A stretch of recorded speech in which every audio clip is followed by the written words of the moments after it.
நான் உங்கள் Warren Buffett. உங்களுக்குத் தெரியும், நான் இப்போது வரை 14 ஸ்டாக் மார்க்கெட் டிப்ரெஷன்ஸ் கடந்து வந்திருக்கிறேன்.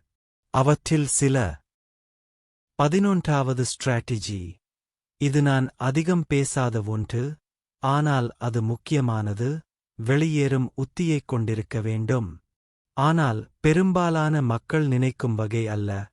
பங்குகள் வீழ்ச்சியடையும் போது விற்பதை நான் அர்த்தப்படுத்தவில்லை. இழப்புகளைக் குறைப்பதை நான் அர்த்தப்படுத்தவில்லை. மந்தநிலையிலிருந்து நீங்கள் சம்பாதிக்கும் பணத்தை எவ்வாறு பயன்படுத்துவீர்கள் என்பதற்கான திட்டத்தை வைத்திருக்க வேண்டும். பாருங்கள், மந்தநிலையின் போது நீங்கள் பங்குகளை வாங்கி அவை மீண்டு வரும்போது உங்களுக்கு லாபங்கள் கிடைக்கும், ஒருவேளை கணிசமான லாபங்கள் கிடைக்கும். அந்த பணத்தை வைத்து நீங்கள் என்ன செய்யப் போகிறீர்கள்? நீங்கள் லாபம் எடுக்கப் போகிறீர்களா? மீண்டும் முதலீடு செய்யப் போகிறீர்களா? பல்வகைப்படுத்தப் போகிறீர்களா? வணிகம் சிறப்பாக இருந்தால் நான் என்றென்றும் வைத்திருக்கப் போகிறேன். ஆனால் சிலர் லாபம் எடுக்க, மறு சமநிலைப்படுத்த விரும்புகிறார்கள். அதுவும் பரவாயில்லை. விஷயம் என்னவென்றால், ஒரு திட்டம் வேண்டும். நீங்கள் என்ன சாதிக்க முயற்சிக்கிறீர்கள் என்பதை அறிந்து கொள்ளுங்கள். ஓய்வுக்காக, உங்கள் குழந்தைகளின் கல்விக்காக, நிதி சுதந்திரத்திற்காக நீங்கள் செல்வத்தை உருவாக்குகிறீர்களா?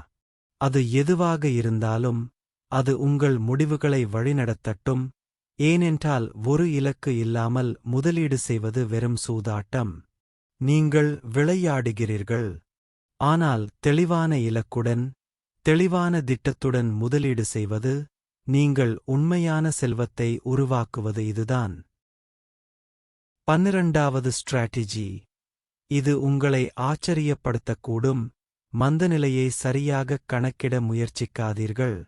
உங்களால் முடியாது. யாராலும் முடியாது. அடுத்த மந்தநிலை எப்போது தொடங்கும் என்று என்னால் சொல்ல முடியாது. அது எப்போது முடியும் என்று என்னால் சொல்ல முடியாது. எப்போது வாங்க வேண்டும் என்று என்னால் சரியாகச் சொல்ல முடியாது. பங்குகள் 30%, 40% சரிந்தால், பயம் அதிகமாக இருக்கும்போது, எல்லோரும் பீதியடையும்போது, வாங்குவதற்கு இது ஒரு நல்ல நேரம் என்று நான் உங்களுக்குச் சொல்ல முடியும். நீங்கள் சரியான அடிமட்டத்தை அடையத் தேவையில்லை. உண்மையில், சரியான அடிமட்டத்தை அடைய முயற்சிப்பது ஒரு தவறு. ஏனென்றால் நீங்கள் காத்திருந்து சரியான விலையைப் பெற முயற்சிப்பீர்கள். மேலும், நீங்கள் கீழ்நிலையில் இருப்பதை உறுதி செய்யும் நேரத்தில், சந்தை ஏற்கனவே மீண்டுவிட்டது. வாய்ப்பு போய்விட்டது. எனவே எனது அணுகுமுறை என்னவென்றால், விஷயங்கள் தெளிவாக மோசமாக இருக்கும்போது வாங்கத் தொடங்குங்கள். பங்குகள் தெளிவாக மலிவாக இருக்கும்போது சிலவற்றை வாங்கவும். பின்னர் அவை அதிகமாகக் குறைந்தால் அதிகமாக வாங்கவும். அவை இன்னும் அதிகமாகக் குறைந்தால் இன்னும் அதிகமாக வாங்கவும். அந்த வழியில் நீங்கள் சராசரியாக முன்னேறுகிறீர்கள். நீங்கள் சரியானவராக இருக்க முயற்சிக்கவில்லை. நீங்கள் விற்பனையைப் பயன்படுத்திக் கொள்கிறீர்கள். காலப்போக்கில் மீட்பு நிகழும்போது நீங்கள் மிகவும் சிறப்பாகச் செயல்படுவீர்கள். சரியானதாக இருக்க முயற்சிக்காதீர்கள். புத்திசாலித்தனமாக இருக்க முயற்சி செய்யுங்கள். ஒழுக்கமாக இருக்க முயற்சி செய்யுங்கள். அது போதுமானது. போதுமானதை விட அதிகம். 13வது ஸ்ட்ராட்டஜி. வரலாற்றிலிருந்து கற்றுக்கொள்ளுங்கள். ஒவ்வொரு மந்தநிலையும் வேறுபட்டது. வெவ்வேறு காரணங்கள், வெவ்வேறு தீவிரம், வெவ்வேறு கால அளவு. ஆனால் வடிவங்கள் உள்ளன. பாடங்கள் உள்ளன. கடந்த மந்தநிலைகளைப் படியுங்கள். அவற்றைப் பற்றிப் படியுங்கள். என்ன நடந்தது என்பதைப் புரிந்து கொள்ளுங்கள். என்ன வேலை செய்தது? எது வேலை செய்யவில்லை? பெரும் மந்தநிலை. 1970ஆம் ஆண்டு தேக்கநிலை. 1987ஆம் ஆண்டு வீழ்ச்சி. 2000.com bubble burst. 2008ஆம் ஆண்டு நிதி நெருக்கடி. ஒவ்வொன்றும் பாடங்களைக் கொண்டுள்ளன. ஒவ்வொன்றும் என்ன செய்யக்கூடாது, என்ன செய்ய வேண்டும் என்பதைக் காட்டுகிறது. உதாரணமாக, பெரும் மந்தநிலையில் பணவாட்டம் பணத்தை மிகவும் மதிப்புமிக்கதாக மாற்றியதால் பணத்தை வைத்திருந்த மக்கள் சிறப்பாகச் செயல்பட்டனர். ஆனால் 1970களில் பணவாட்டம் பணத்தை பயனற்றதாக மாற்றியதால் பணத்தை வைத்திருந்த மக்கள் அழிக்கப்பட்டனர். எனவே பாடம் என்னவென்றால், சூழல் முக்கியமானது. நீங்கள் எந்த வகையான மந்தநிலையில் இருக்கிறீர்கள் என்பதை நீங்கள் புரிந்து கொள்ள வேண்டும். இது பணவாட்டமா, பணவீக்கமா? இது கடன் நெருக்கடியா, தேவை அதிர்ச்சியா? வெவ்வேறு வகையான மந்தநிலைகளுக்கு சற்று மாறுபட்ட அணுகுமுறைகள் தேவை. ஆனால் முக்கிய கொள்கைகள் அப்படியே இருக்கின்றன. நல்ல வணிகங்களை சொந்தமாக வைத்திருங்கள்.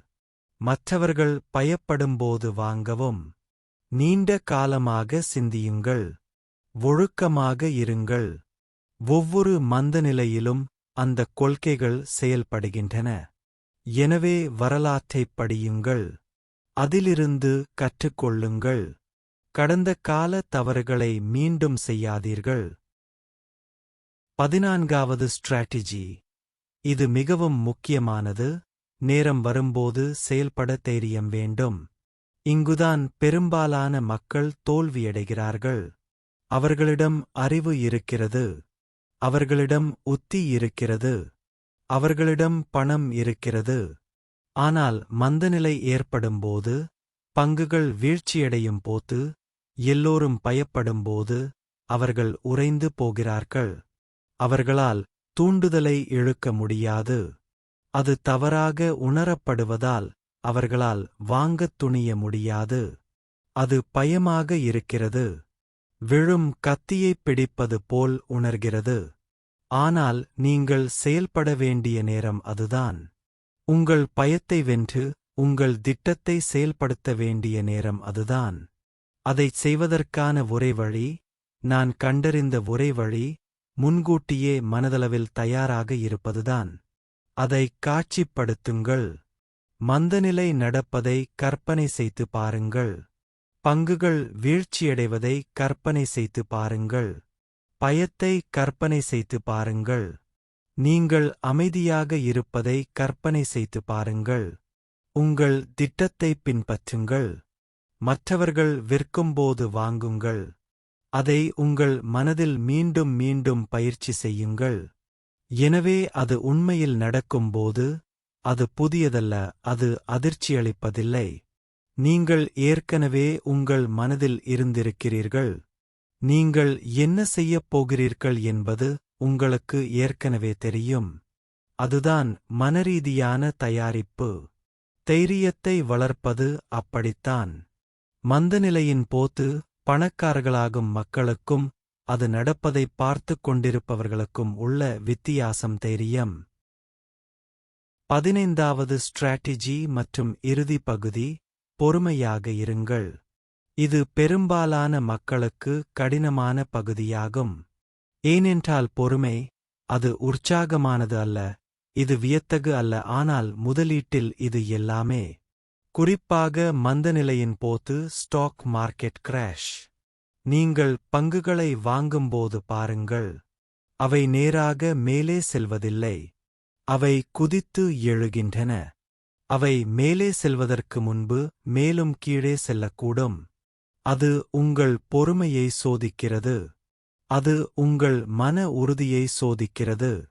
ஆனால் நீங்கள் உங்கள் வீட்டுப்பாடத்தைச் செய்திருந்தால், நீங்கள் நல்ல வணிகங்களை நியாயமான விலையில் வாங்கியிருந்தால், நீங்கள் காத்திருக்க வேண்டும். மீட்சி வரும். வணிகங்கள் செயல்படும். பங்கு விலைகள் இறுதியில் அதை பிரதிபலிக்கும். ஆனால் அதற்கு நேரம் எடுக்கும். சில நேரங்களில் பல ஆண்டுகள். நான் இதைப் பற்றி ஒரு மரத்தை நடுவது போல நினைக்கிறேன். நீங்கள் அதற்கு தண்ணீர் ஊற்றுகிறீர்கள். நீங்கள் அதைப் பாதுகாக்கிறீர்கள். ஆனால் அது வளர்கிறதா என்று பார்க்க ஒவ்வொரு வாரமும் அதை தோண்டி எடுக்கவில்லை. நீங்கள் அதை வளர விடுகிறீர்கள். ஒரு நாள், பல ஆண்டுகளுக்குப் பிறகு, உங்களிடம் ஒரு வலிமையான மரம் உள்ளது. அது மந்தநிலையின் போது முதலீடு செய்வது. நீங்கள் உங்கள் விதைகளை நடுகிறீர்கள். நீங்கள் அவற்றைப் பாதுகாக்கிறீர்கள். நீங்கள் காத்திருங்கள். நீங்கள் அதைச் செய்ய முடிந்தால், நீங்கள் பொறுமையாக இருக்க முடிந்தால், உங்களுக்கு வெகுமதி கிடைக்கும். இப்போது, இதையெல்லாம் உங்களுக்காக ஒன்றாகக் கொண்டு வருகிறேன். மந்தநிலைகள் வருகின்றன. எப்போது என்று எனக்குத் தெரியவில்லை. யாரும் வரமாட்டார்கள். அடுத்த வருடம் வரலாம். 5 வருடங்கள் கழித்து வரலாம். ஆனால் அவர்கள் வருகிறார்கள். அது நிச்சயம். அவர்கள் வரும்போது, உங்களுக்கு ஒரு தேர்வு இருக்கிறது. நீங்கள் பீதி அடையலாம். நீங்கள் விற்கலாம். மற்றவர்களைப் போல நீங்கள் வெளியேறும் இடங்களுக்கு ஓடலாம். நீங்கள் பணத்தை இழக்க நேரிடும், மீட்சியை இழக்க நேரிடும், பின்னர் வருத்தப்படுவீர்கள். அல்லது நீங்கள் தயாராகலாம். நீங்கள் ஒரு உத்தியைப் பின்பற்றலாம். மந்தநிலை உண்மையில் என்னவென்று நீங்கள் பார்க்கலாம். ஒரு வாய்ப்பு. உங்கள் பண இருப்பை இப்போதே உருவாக்குங்கள். சிறந்த வணிகங்களின் ஷாப்பிங் பட்டியலை உருவாக்குங்கள்.